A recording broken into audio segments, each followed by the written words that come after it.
नमस्कार मेरे प्यारे दोस्तों, स्वागत है आपका एक और ज्ञानवर्धक कहानी में। दोस्तों, यह कहानी हर उस शख्स के लिए जरूरी है जो जीवन के एक्सपीरियंस कम उम्र में ही लेना चाहता है। तो कहानी कुछ इस प्रकार से है। एक बहुत बड़ा चोर था। उसने अपनी पूरी जिंदगी चोरियां ही की थीं, लेकिन वह कभी भी पकड़ा नहीं गया। सारी दुनिया जानती थी कि वह चोर है। उसके चोर होने की खबर सम्राट तक को थी। सम्राट ने तो उसे एक बार दरबार में बुलाकर सम्मानित भी किया था कि तू अद्भुत आदमी है, दुनिया जानती है, हम भी जानते हैं कि तू चोर है। तूने कभी अपनी असलियत छुपाई भी नहीं और चोरी करते हुए तू कभी पकड़ में आया नहीं। तेरी कला अद्भुत है।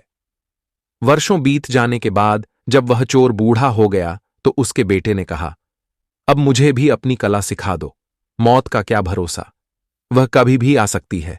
तो बूढ़े बाप ने कहा, ठीक है, अगर तू यह कला सीखना चाहता है तो मैं तुझे सिखा दूंगा। बस तू कल रात मेरे साथ चल। वह बूढ़ा चोर अपने साथ अगले दिन लड़के को लेकर गया। उसने एक घर में सेंध लगाई। लड़का खड़ा खड़ा सब देख रहा था। बूढ़ा चोर ऐसे सेंध लगा रहा था, इतनी तन्मयता से कि जैसे कोई चित्रकार चित्र बना रहा हो, कोई मूर्तिकार मूर्ति बना रहा हो, कोई भक्त मंदिर में पूजा कर रहा हो। ऐसी एकाग्रता, ऐसी तन्मयता, ऐसा लीन कि जैसे इससे कम में काम ही नहीं चलेगा। वह मास्टर चोर था। वह कोई साधारण चोर नहीं था, बल्कि सैकड़ों चोरों का गुरु था। लड़का खड़ा खड़ा कांप रहा था। ठंड का मौसम नहीं था, लेकिन डर के मारे उसे कपकपी छूट रही थी। वह चारों तरफ चौंक चौंक कर देख रहा था, लेकिन बाप अपने काम में मग्न था। उसने एक बार भी आंख उठाकर इधर उधर नहीं देखा। जब चोरी की सेन तैयार हो गई तो बाप बेटे को लेकर अंदर गया। बेटे के तो हाथ पैर कांप रहे थे, सांस फूल रही थी। ऐसी घबराहट उसे आज से पहले कभी नहीं हुई थी, लेकिन बाप तो ऐसे चल रहा था जैसे यह उसका अपना घर हो। वह बेटे को लेकर अंदर गया। उसने कई दरवाजों के ताले तोड़े, फिर उसने कपड़े की एक बहुत बड़ी अलमारी का ताला तोड़ा और बेटे से कहा, तू इसके अंदर जा। बेटा अलमारी के अंदर गया। अंदर हीरे, जवाहरात, जड़ित बेस, कीमती वस्त्र थे। जैसे ही बेटा अलमारी के अंदर गया, बाप ने अलमारी का ताला लगाकर चाबी अपने जेब में रख ली।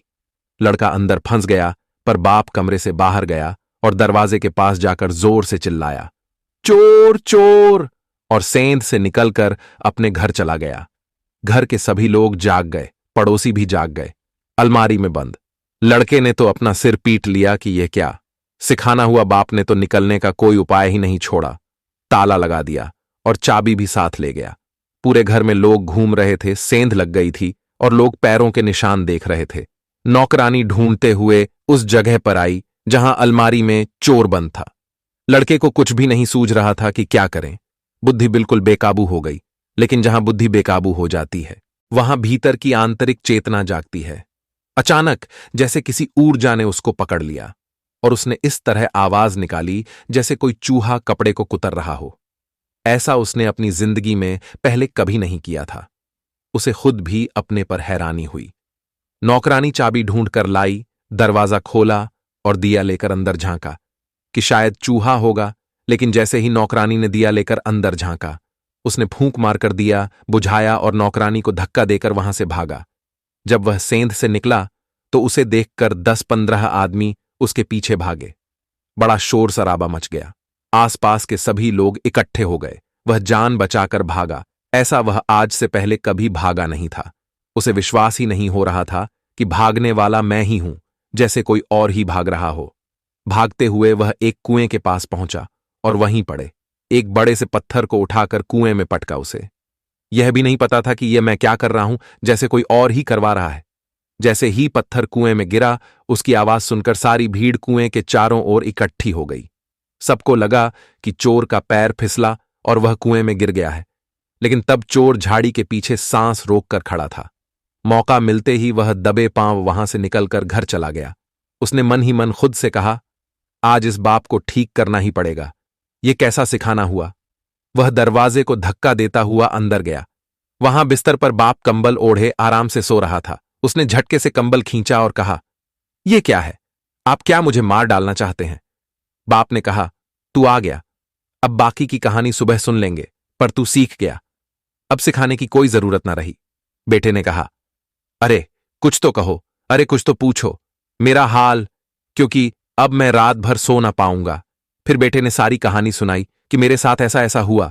तो बाप ने हंसकर कहा कि बस तुझे कला आ गई, ये कला सिखाई नहीं जा सकती, लेकिन आखिर तू मेरा ही बेटा है, मेरा ही खून तेरी रगों में दौड़ता है। बस अब काम हो गया, तुझे चोरी की कला का राज मिल गया, क्योंकि चोर अगर बुद्धि से चलेगा तो फंसेगा। वहां तो बुद्धि छोड़ देनी पड़ती है, क्योंकि हर घड़ी हर बार नए लोगों के यहां चोरी करनी है। हर मकान नए ढंग का है। पुराना अनुभव कुछ काम नहीं आता। वहां तो बुद्धि से चलोगे तो परेशानी में पड़ जाओगे। वहां तो हर पल जागरूक रहना पड़ता है, सजग रहना पड़ता है। वहां तो अंतः चेतना से चलना पड़ता है। दोस्तों, ओशो अपने एक प्रवचन में इस कहानी का उल्लेख करते हैं। वह कहते हैं कि ध्यान की कला भी चोरी जैसी ही है, वहां बस होश चाहिए। जब बुद्धि अलग हो जाती है तो सजगता आ जाती है, और जहां सजगता आ जाती है वहां तुम जाग जाते हो, और जहां तुम जाग जाते हो वहां विचार अपने आप खत्म हो जाते हैं। तो दोस्तों, उम्मीद करता हूं कि आपको यह कहानी पसंद आई होगी।